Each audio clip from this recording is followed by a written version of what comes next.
Welcome to the D&D Fitness Radio podcast, brought to you by your hosts, Don Saladino from New York City and Derek Hansen from Vancouver, Canada.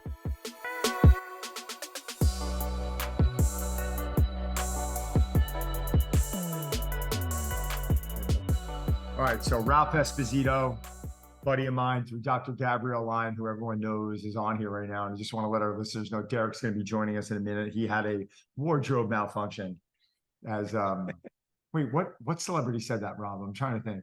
Wardrobe malfunction. That was, oh God, why am I drawing a blank? It wasn't Britney Spears, and it wasn't no, Janet Jackson. Janet Jackson. Janet Jackson. Thank you. Oh my God. Yeah. Good guy. Having a wardrobe malfunction. I'll just put it lightly there, but he'll be on in 6 or 7 minutes. But Ralph Esposito, a buddy of mine, I met through Dr. Gabrielle Line, and we all love Dr. Gabrielle. And but Ralph's got his undergrad in nutrition, his master's in Chinese medicine, and his doctorate in naturopathic medicine. Basically, he's a functional medicine doctor. Very brilliant mind, Ralph. And I'm really grateful that you came on. So thanks for joining us. Well, thanks for having me. I'm not sure how deep we can go in. There's a lot of areas to cover there, but anything your listeners want to know, we can go as deep as we want. Yeah, no, I mean, I think it's fun, right? Like sometimes we come on and we'll hammer one specific topic. I think with you, there's so many different topics that we can cover. And I think one topic that you and I were on a few minutes ago before the show started was the recommended daily allowance, right? And people get caught in their head, what is the RDA of grains or dairy or right? And those numbers, I mean, I feel like we've known for a while they're really way off. But what's your experience with this? I would say, to put it in the most simplistic terms, they're dated. Right. That's right. There we are functioning in the 21st century, we're functioning in the 21st century with data from the 20th century. And that just does not make sense. So the RDAs were actually developed in the 1940s after World War II. I didn't know that. Yeah, long time. So what was that, 60, 70, almost 80 years ago? Oh my God. It's nuts. It's crazy. It's over 80, over 80 in 1940. I mean, that'd be 83 years. Is my math? About 83 years. Oh my God. So we've come a long way. We've certainly come a long way. It used to be the RDAs they used to be called the DRIs, the dietary reference intakes. So there's multiple different things. There's the RDA, which is what they see on a label. The label will say vitamin C 100% or 15%, right? That's what people are most commonly used to seeing. They also see protein, right? Percent protein intake. And we can, you and I can laugh about this, but 0.8 grams of protein per kilogram of body weight means that I myself would probably only need about 100 grams of protein a day. Yeah, about to say 80 to 100 grams. There's no way. Not a chance. And really getting into the protein, I mean, Gabrielle, I keep going back to her, but she's been talking a lot about this muscle-centric medicine, right? And it's just, even there's still a bit of a discrepancy. I've been speaking to some companies overseas, and they all tend to come in a bit lower on those numbers. But I feel like when you're speaking to, brilliant functional medicine doctors like yourself or Gabrielle or Dr. Dwayne Jackson, or I can go on and on. Everyone's around that, gram per pound, right? And that's almost like a good starting point. Yeah, I'm a little bit flexible. I think a gram per pound is fair, but it's not super easy. And the one thing that I struggle with a lot of my patients, or I see a lot of my patients struggle, is I'll tell them, look, we need to get to a gram per pound of body weight. And the problem is that people don't eat protein. People eat food, and they eat protein sources. So if somebody's going to try to get to 150 grams of protein a day or 180 grams of protein a day from, let's say, red meat, they're also going to be getting fat, right? So that's where people really mess up, is they're like, oh, well, I need to hit 180 grams of protein a day. I'm going to make that up with steaks. And now they're really overeating in other areas, and not accounting all the other foods that they're eating. So I help people kind of track back, and I say, look, here's what you need to hit. You need to hit 180 grams. We'll do 180 grams times 4. That's the amount of calories. And then everything else, we need to account for the other calories that are going to be contributing to these things. So it's not 180 grams of meat or protein from meat, but it's how can we split that meat up, or the steak or the chicken or the fish, so that we don't over consume or overeat some of our calories. Right. Right. And I think people get discouraged out of the gate, right? Because if you're used to consuming 90 grams of protein and now Dr. Esposito is telling you 180 grams or 150 grams, that doesn't seem attainable, right? Because we're so accustomed to doing what we're doing. I mean, one thing I always say to my clients is, it's just math, right? So Yep. how many times a day are you eating right now? And they're like 5. I'm like, well, 150 grams would be 30 grams a meal. Like you're at, 100 grams a meal, which means now like we just have to bump it up. When you do the math on that, 100 grams a meal, what would that be down at now? 20 Yeah. grams a meal rather than 30 grams a meal. So what are we really looking at now? It's an extra 10-gram bump and you're from that 100 to 150. So I think when we lay it out that way and we show people that we need to hit that in time, not like overnight, you got to do this. Like, I think there's a little bit of a process that most people aren't really paying attention to. I agree. And I like how you simplified it that way. It's math. The problem that I see with patients is they don't change all the other things, right? So yes, you're increasing your protein intake, but that also means that you need to modify some of the alcohol that you're having, and that peanut butter and jelly sandwich that you're having. Like, all of these things can have an impact on just the way your body's using a lot of these nutrients. Or they want to, eat more protein and are not accounting for the snacking, just not even counting the snacking that they're doing, right? It's whatever goes into your mouth counts. And one of the major things that is really important for people to understand is that you can't just graze on protein, right? Like, you can't just have a 5 grams here and a 5 grams there. It's really important to get that in a sitting so that we can stimulate muscle protein synthesis or muscle growth.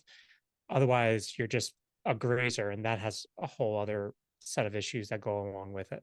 No, huge problem, right? It's grazing has always been something, where I think people will eat good things. Like, oh, I had a handful of almonds or a couple of handful of almonds, and out of nowhere, they're missing meals because now they're not hungry. A quick little story, and I know Derek's on with his helmet, wearing his helmet, which I love. He's figuring out the volume issue here. Might be something that I don't know if Rob can handle on his end or not. But Derek, did you figure out the volume yet? Yes or no? No, he's not. He isn't. So guys, we know Derek's always spot on with this stuff, but he'll be on in a few minutes. But when we were away on our retreat, it was pretty fascinating because I've always been someone who eats more frequently, right? I've got to use opportunities. Different meal times for me during the day are opportunities for me to get my calories in, get my macro and micronutrients in. And when people, could I do that in 2 meals? Well, it's going to be a lot of calories in 2 meals, right? So, I think when we went away, it was a little bit of I wanted to challenge myself a bit because I said, I'm used to eating 5-6 times a day. We have chefs now away preparing food for us. It's all farm to table. It's all very plant strong. We still had our lean proteins, our fishes that were caught right there. I mean, the food quality was incredible. We had our grains, we had our sweet potatoes, we had our fruit. The coffee was super high quality, super clean, right? But I could only eat 3 times a day. So what I was doing was I was actually trying to go in. I took a little bit of a different approach. I'm like, I'm going to overeat or try and overeat a lot of the good stuff. So what did my plate look like, Ralph? It was like, you had your protein, you had your veg, I had my carbohydrate, my very micronutrient fibrous carbohydrate, and then big salad. And if I wanted seconds, I would go back and get those things. And I tried to overeat a lot of the healthy stuff. And you know what? I actually ended up staying satiated for 3 meals. I actually ended up losing 6 pounds over 2 weeks, which was fascinating because here I'm just trying to eat so much nutrient dense foods, such fibrous foods. But what I realized was, one, I didn't crave anything.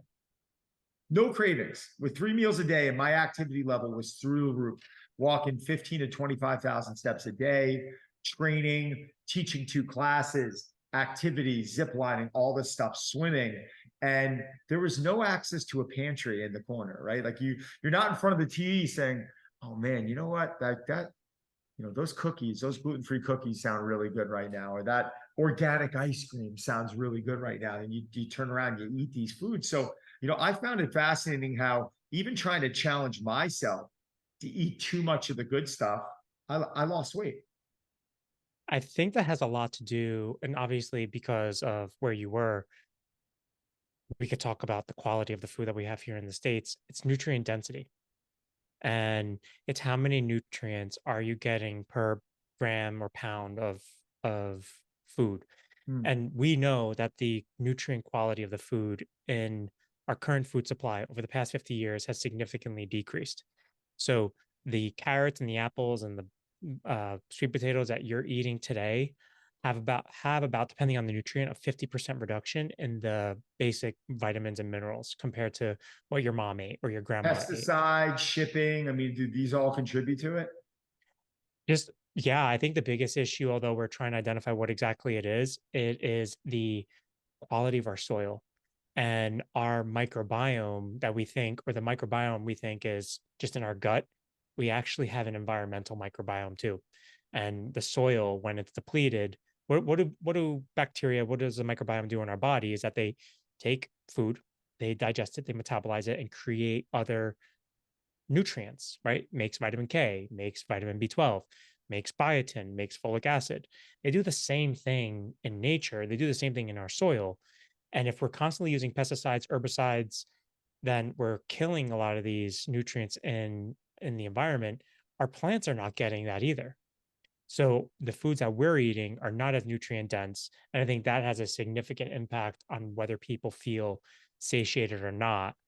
Yes, obviously volume and calories matter, but if you're not getting the amount of vitamin C or nutrients that you need, not even considering phytonutrients, polyphenols, et cetera, you're at a deficit automatically. So you probably experienced where your body was just like soaking it all up.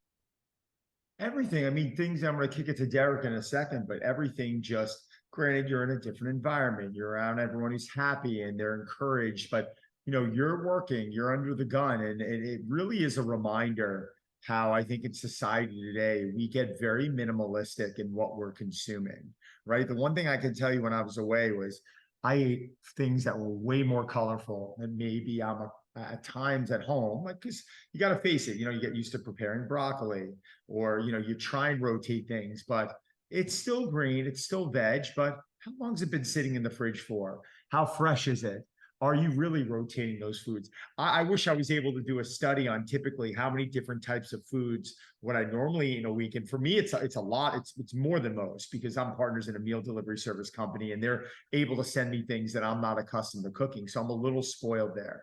But I would even say that being away in that environment, I would go as far to guess as I was probably consumed with eating less meals, with eating 2 to 3 less meals. I probably consume 2 to 3 times the amount of nutrition. Like, Yeah. think about what I'm saying. I'm not saying macronutrients.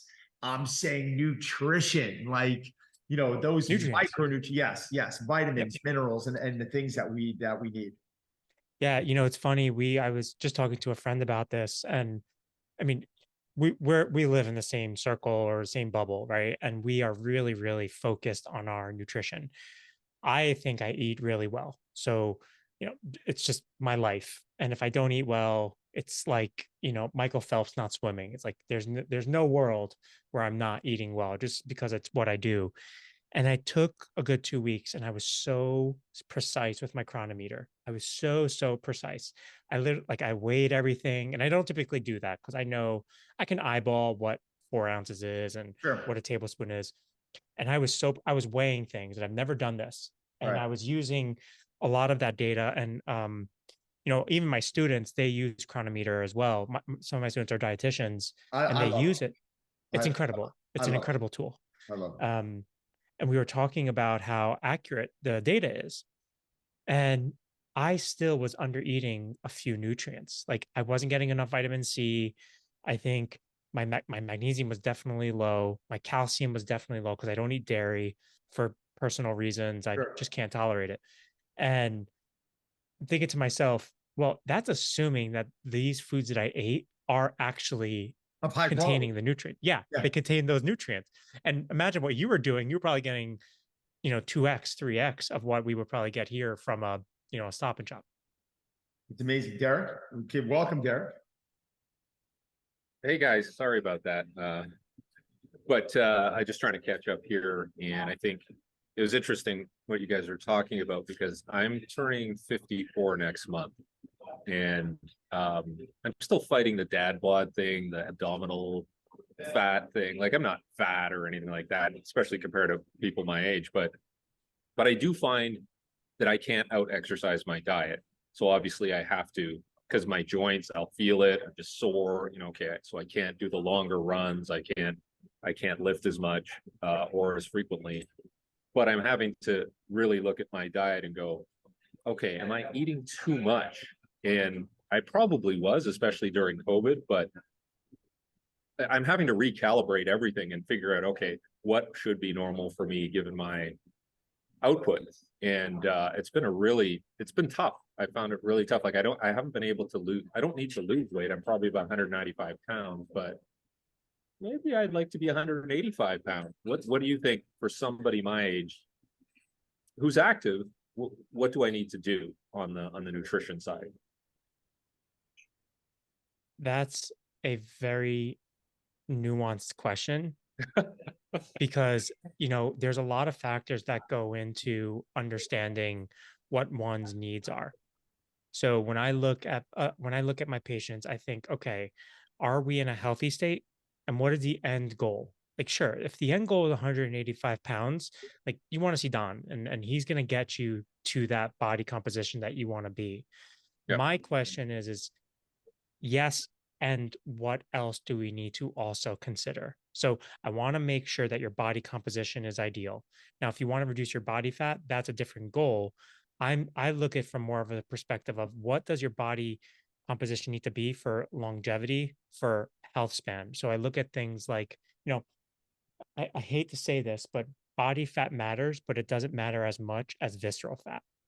And the visceral fat is the fat on your organs. So if you told me, and I've actually had one patient, which surprised me, he was ripped and he had a body fat percentage, I think it was like 8%, 9%, but his visceral fat, he had about 2 pounds of visceral fat. Like he had Wow. about 2 pounds of fat on his organs.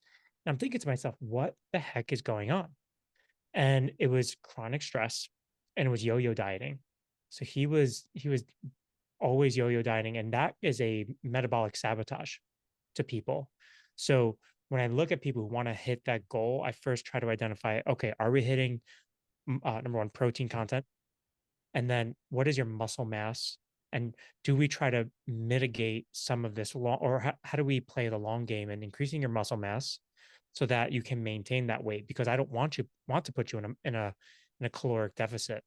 But again, Don, you do this day in and day out with patients from a body comp perspective. I'm curious to hear your thoughts. Yeah, so that you just kind of like turned on a light bulb for me from the visceral fat standpoint. Like, is there any science behind that? Like, because obviously this patient who was in the single digits on body fat, I mean, 8-9% is phenomenal, right? But to have high visceral fat like that, is that something that is not like, I guess it's not as easily as manipulated. Like, let me give you an example. My training partner is 61 and he's probably leaner than I am. I mean, he's just a freak of nature. He's been training his whole life. He's doing pull-ups at 61 with 180 pounds around his waist, like tactical to his throat. I couldn't snip one of those, but he's lean. But is there a potential because he doesn't eat well that his visceral fat could be high? Is that one area there's really no faking or there's really no out training? What's your opinion? Yeah, yes, it is very, I don't know, But but it's yes, it is possible. it's very possible. And there's a few things that we know contribute to visceral fat accumulation. So just to kind of break it down for your listeners, viscera are your organs, right? Your heart, your liver, your kidneys, your spleen, your pancreas, all these things. And we know that that is largely correlated with all-cause mortality. So regardless of everything else, if people have a higher visceral fat, they're more likely to die than somebody who has a lower visceral fat. So when I try to identify, well, why is this happening? Well, he was drinking about 2 to 3 drinks a night. And he said 2 to 3 drinks. I'll probably multiply that by 2 because nobody's pouring themselves a 5-ounce glass of wine, right? Or if they're having a beer, it's not a 12-ounce beer or so. So alcohol, number one culprit. Number two is sugar or fructose. It tends to be high sugar intake. And I'm not talking about your bananas and berries. I'm talking about your apple juice, your orange juice, your Snapples, and all this other stuff that you find that's just condensed fruit. It's almost as equally as bad as having a soda. And then the last thing is cortisol, is stress. And this guy was stressed out. And that's one function of cortisol, is to prevent fat burning and store fat. It is the physiological effect of cortisol, which is a stress hormone that tells your body, we are stressed, we need to go into hibernation or survivor mode. Let's store this fat.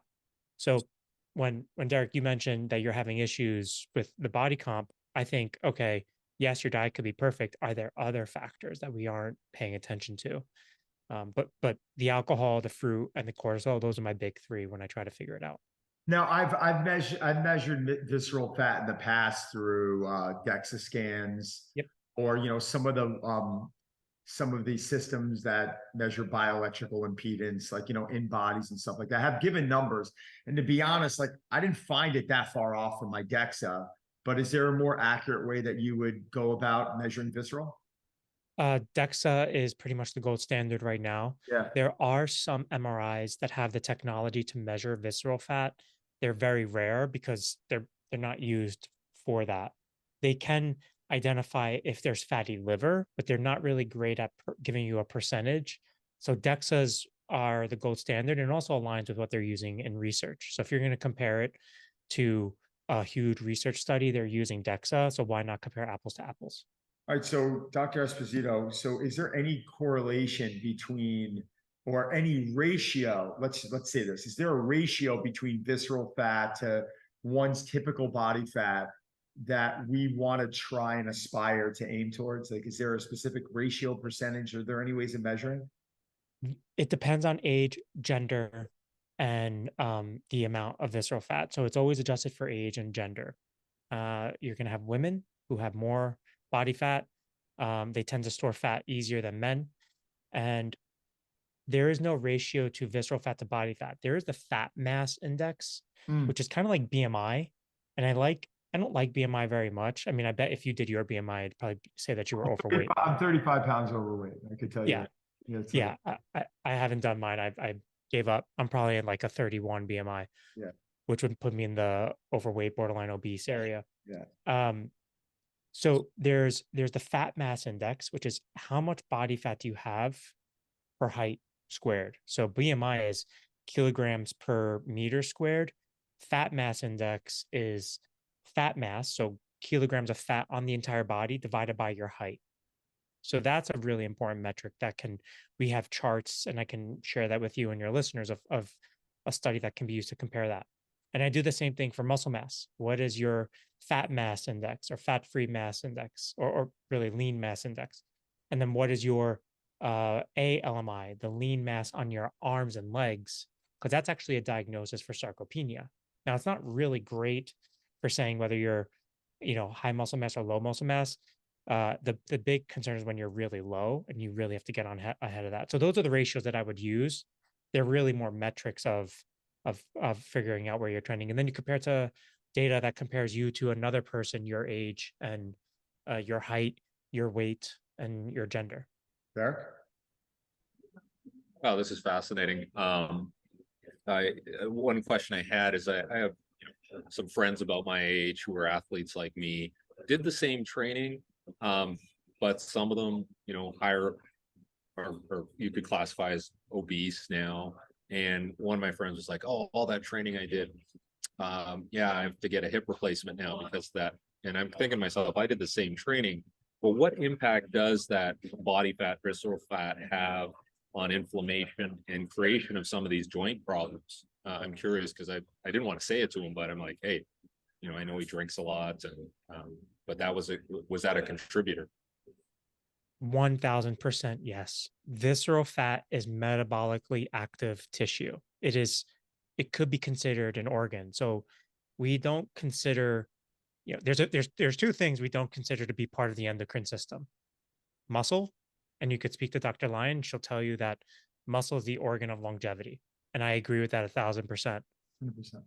The opposite of that is fat, and more specifically, visceral fat. So the fat that you can pinch on your belly, not metabolically active, right? Like, yes, it doesn't look nice, but it doesn't really have, doesn't create hormones, doesn't create inflammatory markers. But actually, the fat in your organs, like on your liver. So if people have fatty liver disease, that fat there is metabolically active, so it's making inflammatory molecules like cytokines, and you'll see elevations in something called HSCRP, which is an inflammatory marker. It is making leptin,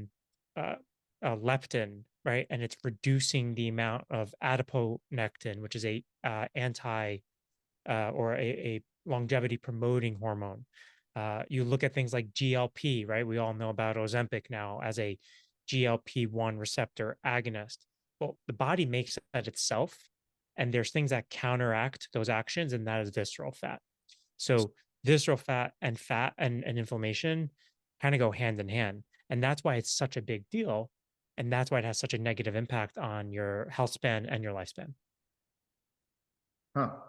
Interesting. Do you think this is one of the areas that most people are overlooking, right? Because most of us have a tendency to look at body fat because that's visually what's pleasing to the eye. But are you, and this might be an impossible question to answer, are you more concerned with visceral fat? Like if someone's body fat's if it's low and their visceral fat's high, this could lead to a lot of problems. If someone's body fat's a little bit higher and their visceral fat's low, is there any relation to potential outcome on their health, journey? I hate to say this to my patients because they don't like to hear it, but yes, right. I don't really care about your body fat from a longevity and health span perspective. Now, again, with the caveat of typically people who are in the higher percentile of body fat and the lower percentile of body fat have other health issues going on. So if you are obese and you have high body fat percentage, that doesn't mean I'm not saying that's not important. And the same way, where if your body fat is really, really low, and you have other negative effects of that as well, like, losing your period, low testosterone, chronic fatigue. Absolutely. But if you fall within the mid range, and let's say your body fat is, 15% to 22% or 25%, I'm less concerned about that than if your visceral fat is at 2 pounds versus, or I would say, half a pound versus 2 pounds. If your visceral fat is at 0.5 pounds, but your total body fat's really high, I'm not super concerned because I don't think your total body fat's having a negative impact on your health span and lifespan, all else equal. But I do think it matters. I don't think people should just completely say, nope, I don't care what my body fat is, because there tends to be a correlation. So don't consider yourself to be an outlier in that situation. Interesting. I love it. I didn't expect this topic to go this way. I mean, when we got on RDA, I'm thinking that we're going to begin with, the vitamin C recommendation, vitamin D recommendations, which still, obviously there's huge discrepancies there, but, just leading into the protein topic, right? Because this is where, are you finding this is where there's the largest discrepancy in humans? Like when we bring up Chronometer, what's interesting about it, I've been using Chronometer now since I think 2016. And I've actually been working for them for a few years because I love the product so much. But when I got into macro tracking, I initially was a bit stressed out over it because in the past, I prepped for some covers without it. And I'm like, all right, I don't need to weigh, intuitive eating, all this stuff. But what I really found out was that sometimes when I don't track, I don't want to say to get lazy, but we tend to really, 5 meals can become 4 on some people. And if it becomes 4, are they missing that opportunity to, consume the nutrition that they need? And And I think that's where I see a very big problem, is that most people will continue to eat good stuff, but they're not eating enough of the good stuff. And because of that, blood sugar levels are thrown off, cravings are at a high in the evening. And they're always kind of fighting that battle, where the example I love giving was when I was away, I'm almost challenging people now. Like, do me a favor, try and overeat the good stuff. Try, like, you're not like, try and overeat vegetables, try and overeat your lean protein. Like, yeah, I've never heard anyone being like, oh, well, how'd you put on 10 pounds of body fat? How'd you do that? They're like, well, I was having a salad every night, and I was eating a sweet potato, and I was rotating my lean proteins, chicken, fish, maybe grass-fed meat, whatever it was, using olive oils. And I just consumed way too many calories. Like, there's a reason why when Michael Phelps was eating whatever, I mean, you're hearing everything now, 10, 12,000 calories. I know bodybuilder friends of mine who were consuming on cheat days 20,000 calories. That's a whole other topic. But there was a reason why Michael was eating things like General Chow's chicken and pizza, because to get 10, then I went, oh, what if Michael ate the way you ate? I'm like, you wouldn't be able to get 12,000 calories down. You're not going to be able to. Consuming 4,000 calories, eating the way that I eat or the way that you eat, is very difficult. And it's very filling, which is why when you see people who have to consume a massive amount of calories, they're unable to do it with those type of micronutrient dense foods. Yeah, I completely agree with you. It is very hard to overeat on really good food. And one thing that I often tell patients is, we can argue high fat, low carb, whatever, keto, we can argue all of that. Nobody's ever arguing, except a few select individuals, that protein is a problem for you, right? Like, there's nobody ever arguing like, oh, eat less protein. Yeah, who's saying that, by the way? Because I haven't. I hear sometimes, nutritionists will say, well, you don't need that much protein, right? And they're at a gram per pound of body weight. I'm like, well, what are you recommending then? Yeah, so like, you don't need it to live. I get that. Like, you'll probably live a full life doing that recommendation of, half your body weight in kilograms. What'd you say it was? No, it was a gram per pound of body weight, or it's really 0.8 grams per kilogram, which is, that was it. Yeah. It's, I mean, that's nonsense. It's but like now but now there are recommendations coming out and saying, we need to possibly increase the DRI for protein. But there are some people who think, protein causes cancer, protein causes kidney disease, protein decreases your longevity and your health span. And the data is just not convincing enough for me to tell somebody stop eating chicken or fish or tofu, for that matter, right? It's just, I don't care where it comes from. I mean, it's very hard to get from tofu, but you are going to be hard pressed to find somebody who is getting adequate protein to maintain muscle mass and, not be healthy. I think that the opposite would be, if we reduced our protein intake and we reduced our muscle mass, your risk of dying is greater. And that's what I'm concerned about. So there are people who say protein is a problem, and that whole kidney disease or kidney failure and protein intake, that's complete nonsense. It's a crock. Yeah, I know that. But there are people pushing the longevity aspect of it. And I can't understand how they're reading the data in humans. Derek, I have a question here. I'm unmuting myself.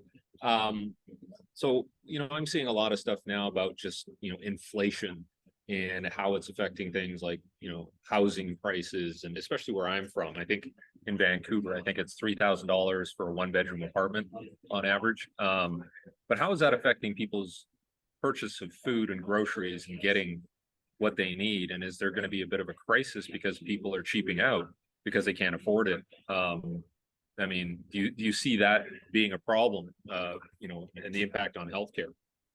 You just need to strategize. I think you can absolutely function on a budget. I had a project in undergrad, and they said, here's $65, eat enough food for the week. Right. And it's very doable. It's not the best quality food, right? you're doing a lot of frozen foods and canned foods and processed foods that can get you there. But you can go to a grocery store, get good quality meat, chicken, uh, buy it in bulk at Costco or other areas. I mean, not you don't want to compromise on the quality. Like I always tell people, aim for grass fed, grass finished, wild fish.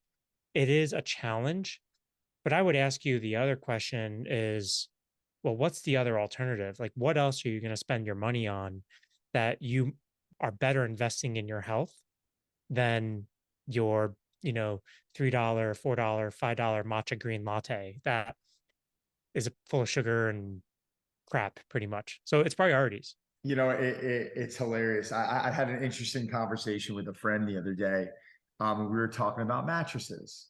I had a company send me a mattress. I don't work for them, but it's called Bright Bed, and it's just been an amazing thing that we brought in. It's expensive, right? Like you can go out and get a mattress for, I guess, $500 to $1,000, and this mattress might be around $7,000.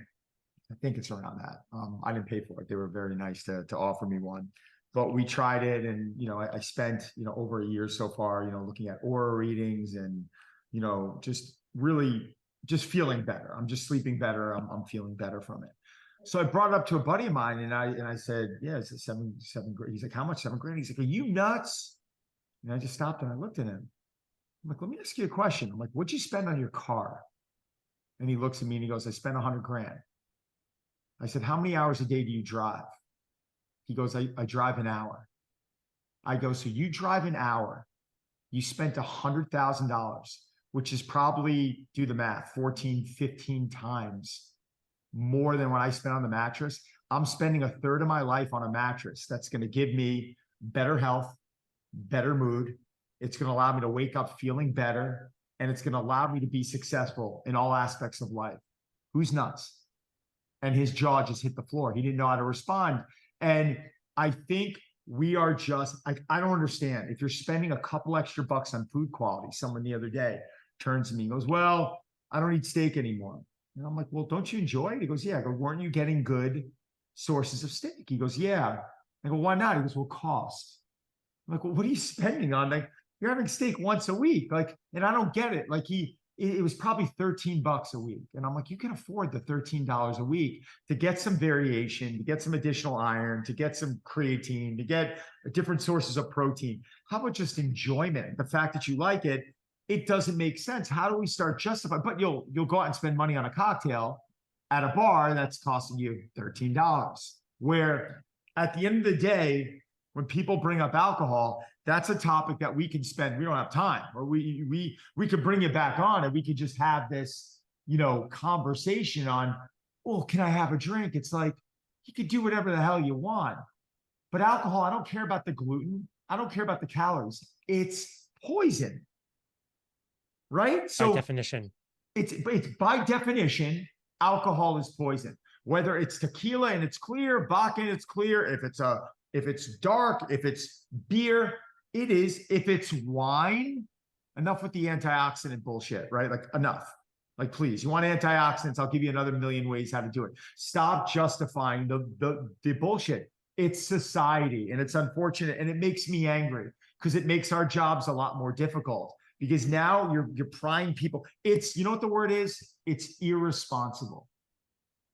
It's irresponsible to be giving off information where, how are you really doing the research to determine that red meat is, bad for us? How, right? Like, we're watching a documentary called Game Changers, and suddenly you give plants to a group of a dozen firefighters who are eating nothing but Doritos and drinking beers every day. I don't give a shit what you give them. If it's anything but that, they're going to lose weight, right? But what happened long-term? What happened to their bone density? What happened to their muscle mass? What is going on here? But, I really think it's irresponsible, and I get angry over it, the fact that people out there are giving off false information.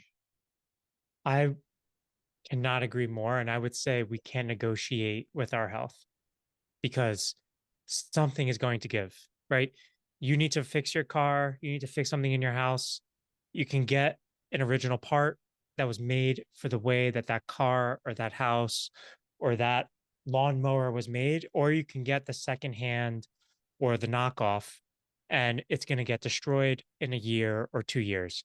You know, like it's like buying knockoff, Nike shoes or whatever, or a Gucci bag or whatever it is. It's like it's going to rip, it's going to break. It's not quality.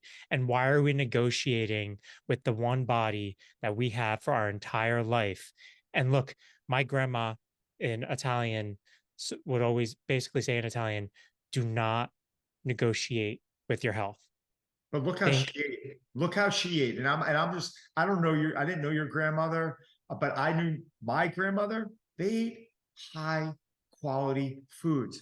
Fine, there was pasta in there, but there was meat that they cooked with love, and they mixed herbs in with it, and salt and pepper and vegetables, and it was made with love, and they chewed their food. And you know what? My grandma and her 4 sisters lived to be the ages of 95 and 105. They ate protein with every single meal.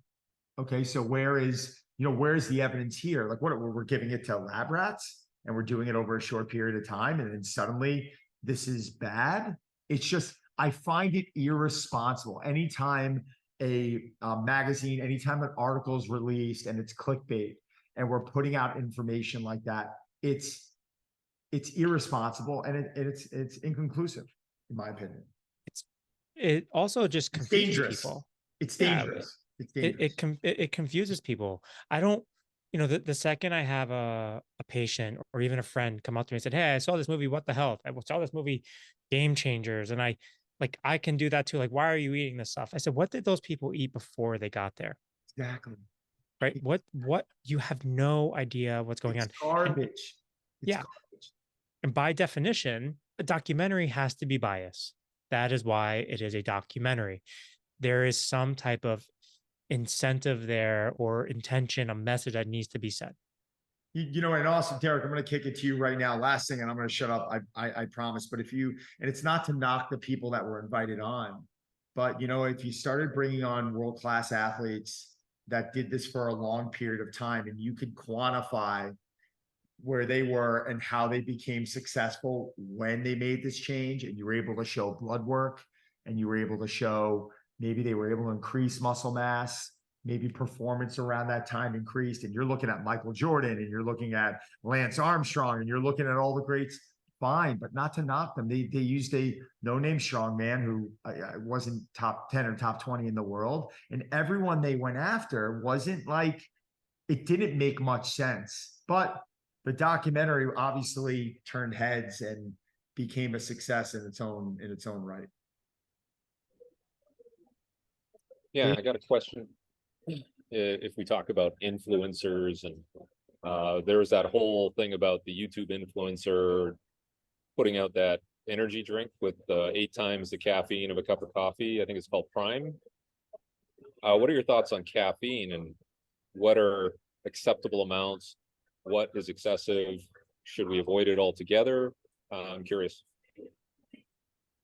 8 times the amount of a cup of coffee, assuming a cup of coffee is 150 to 200 milligrams.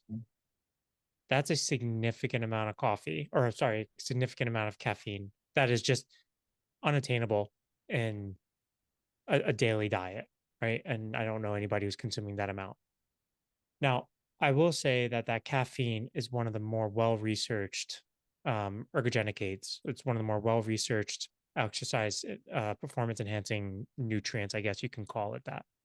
But it doesn't mean that everybody needs to be downing 4 to 5 energy drinks before they go ahead and try to get a workout in.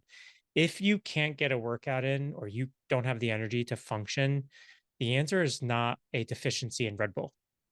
The answer is a deficiency in the way that your body is functioning. And you will self-sabotage yourself. You will drive yourself into a hole. You will screw up your adrenal glands.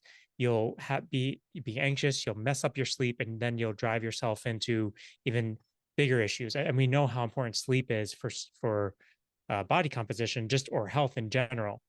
So I'm not opposed to caffeine, because there is a lot of good research around coffee, but there's a limit into what could be helpful or beneficial or not. Now, do I have a coffee before I go work out? Yes, I do. But I'm not doing, 6, 7, 800 milligrams of caffeine or even like 300 milligrams. That's for some people that might be too much. And it also depends on your genetic makeup too, because there are some people who can't tolerate it at all. I do think it has its place, but if you're having an energy drink and then a coffee and then an afternoon coffee, we're pushing the limits here. Yeah, totally agree. Ralph, Dr. Esposito, we already went through an hour. I can keep you on for another 2 at this rate. We're going to have to get you on again because there's too many great topics that you can cover, and your delivery is exceptional, by the way. Really appreciate it. And, really think you have a lot to offer. So thank you. Can you let our listeners know where they can find you if they're interested in reaching out or learning more about you? Of course. And thanks for having me. I love doing this stuff. And if nothing more, people learn one new thing today. That makes me happy. That makes my life, my career partially successful. I have to just do that every day. Where people can find me, Instagram, at Dr. Ralph Esposito. Same thing for Twitter, Dr. Ralph Esposito. My website, Dr. Ralph Esposito. All of the same. Threads, same thing. So you can find me all these places. Guys, let us know. I mean, I definitely want to bring Dr. Ralph Esposito back on. Derek, he's an incredible guest, and I think we can cover some more topics. There's things that we wanted to get into, like Ozempic or other things that are big topics right now that I'm sure we can cover. So yeah, let us know how we can help you out in your business. And if you don't mind, we'd love to have you on again. Anytime. And maybe in person, I'll do some workout with you in there. Why don't you come out to the barn one day and we'll do food and we'll do a workout, and then we'll get Derek on. That'd be perfect.